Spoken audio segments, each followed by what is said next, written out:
Packaging in Java refers to the process of bundling your Java application into an executable format, typically a jar file, which can easily be distributed and executed on other systems.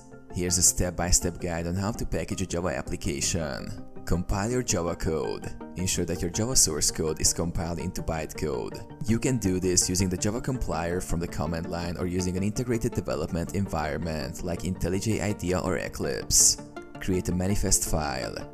If your application requires specific configurations or dependencies, you may need to create a manifest file to specify them.